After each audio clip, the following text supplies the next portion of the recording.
Kita akan memasuki perjamuan kudus. Mari Bapak Ibu, kita kembali satukan hati untuk mengingat dan mengenang, bahkan merenungkan bagaimana pengorbanan Yesus Kristus di kayu salib untuk memberikan kita kasih karunia.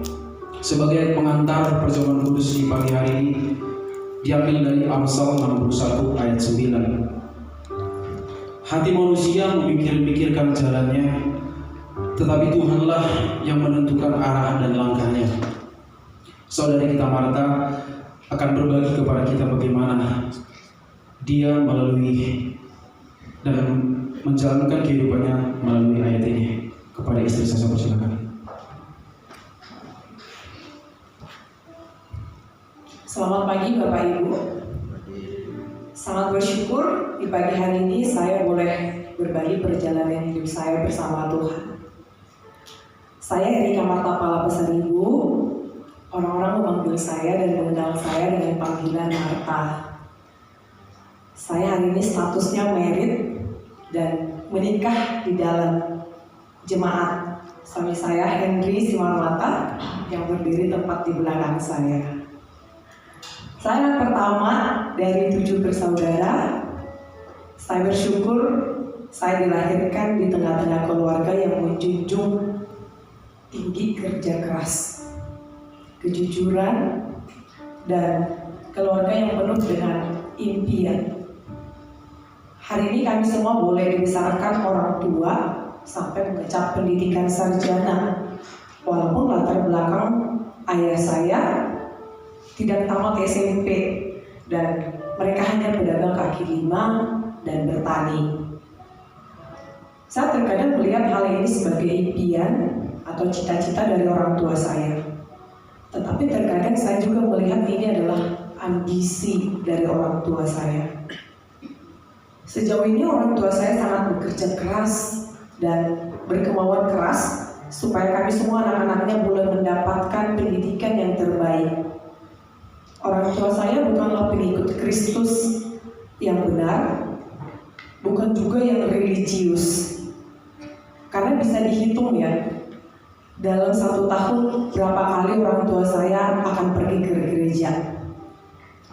Tapi saya sangat bersyukur sampai sejauh ini orang tua mendidik kami untuk selalu berdoa dan menyerahkan diri ke Tuhan sebelum melakukan apapun itu di dalam hidup kami.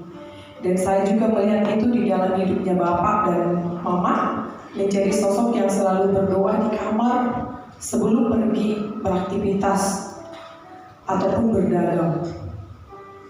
Sebagai anak pertama, saya banyak di-expect lebih oleh orang tua saya, khususnya ayah saya.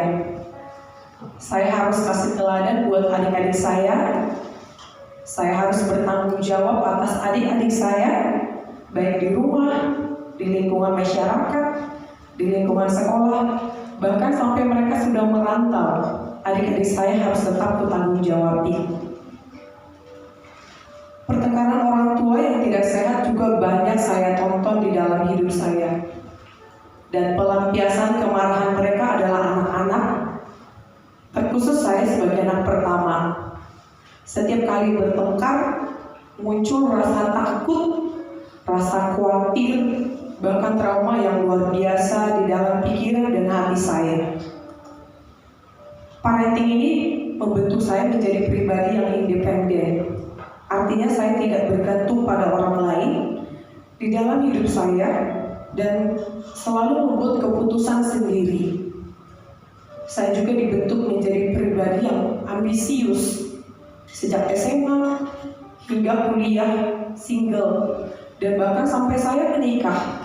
Hidup saya penuh dengan target-target dan pencapaian yang harus saya kejar karena keadaan ekonomi orang tua yang kurang baik.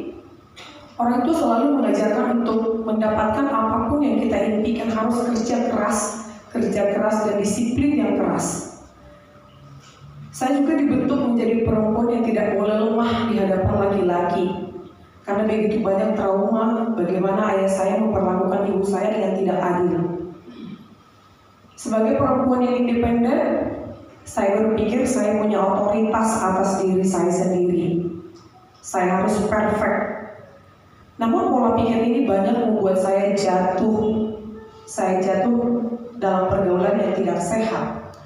Pola pikir yang tidak sehat, gampang negatif dengan orang lain, sombong, dan saya tidak pernah terbuka apapun kejatuhan dan kegagalan saya kepada orang lain, bahkan kepada orang tua saya sendiri. Tahun 2018, seorang teman yang saat itu dia sedang belajar firman Tuhan mengajak saya untuk belajar firman Tuhan. Firman Tuhan banyak membantu dan mengubah pola pikir saya dan pengenalan saya akan Kristus. Saya dimampukan untuk berdamai dengan masa lalu saya. Hubungan saya dengan orang tua jauh lebih baik. Adik-adik saya juga merasakan perubahan sikap saya terhadap mereka. Namun perjuangan tidak sampai di sana. Kepribadian saya independen kembali muncul ketika saya memasuki pernikahan. Hal ini kadang menjadi sumber konflik yang hebat di awal pernikahan saya. Saya sering sekali memperlakukan suami saya seperti yang saya mau. Saya banyak menjadi pengambil keputusan di dalam pernikahan kami. Saya juga mengekspek suami saya seperti standar saya. Kalau tidak sesuai, saya akan mengekspresikan rasa kecewa saya dengan marah, berontak, dan membuat suami saya tidak nyaman. Saya berpikir saya yang paling benar. Keadaan ini akan berakhir dengan pertengkaran lagi di dalam pernikahan kami. Tetapi saya sangat bersyukur kepada Tuhan ketika aku terbuka dengan keadaan pernikahan kepada satu sama lain. Kita boleh dibantu untuk mengembalikan kembali tujuan pernikahan. Dan tujuan pernikahan kami adalah untuk menyenangkan Kristus. Pernikahan kami bahkan standar saya adalah firman Tuhan. Bukan standar saya lagi, bukan standar dunia ini. Apakah saya sudah sempurna sebagai istri? Apakah tidak ada percekcokan dan pertengkaran lagi ketika kami saling konseling, terbuka dengan apa yang kami jalani? Belum sempurna. Banyak sekali up and down. Sering mau menyerah dan berpikir, kok bolak-balik lagi ya manusia lamaku. Tapi perlahan-lahan firman Tuhan dan komunitas membantu saya bagaimana mempunyai konflik yang sehat. Saya lebih mengerti apa yang harus saya lakukan, dan saya harus belajar ketika terjadi ketidakseimbangan dalam hidup. Pengenalan Kristus setiap hari membantu saya belajar mengasihi Tuhan dan suami saya, siapapun di dalam hidup saya. Belajar menerima kelemahan saya dan beriman bahwa setiap harinya adalah perjuangan. Arti salib dalam hidup saya seperti dalam Amsal 61 ayat 9. Hati manusia memikir-mikirkan jalannya, tetapi Tuhanlah yang menentukan arah langkahnya. Saya boleh merencanakan segala sesuatu dan melakukan segala sesuatu yang menurut saya terbaik buat saya, tetapi yang paling terbaik adalah taat dan tunduk dengan arah dan langkah yang Tuhan tentukan. Beriman dan berjuang untuk terus bangkit mengikuti kebenaran firman Tuhan setiap hari di dalam hidup saya. Amin. Amin.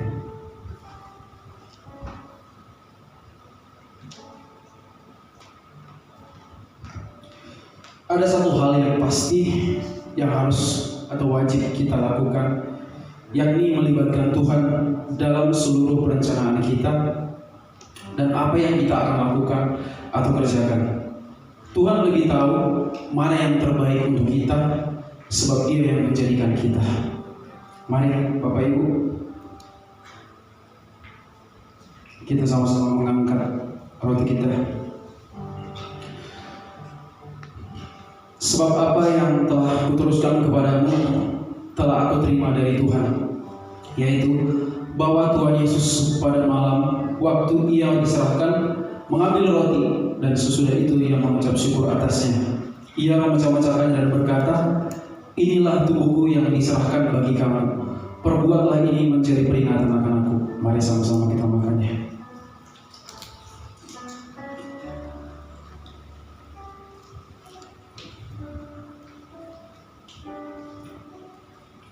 Demikian juga ia mengambil cawan. Mari sama-sama kita makan cawan. Sesudah makan lalu berkata, cawan ini adalah perjanjian baru yang dimeteraikan oleh darahku. Perbuatlah ini setiap kali kamu meminumnya menjadi peringatan akan aku. Mari sama-sama kita meminumnya.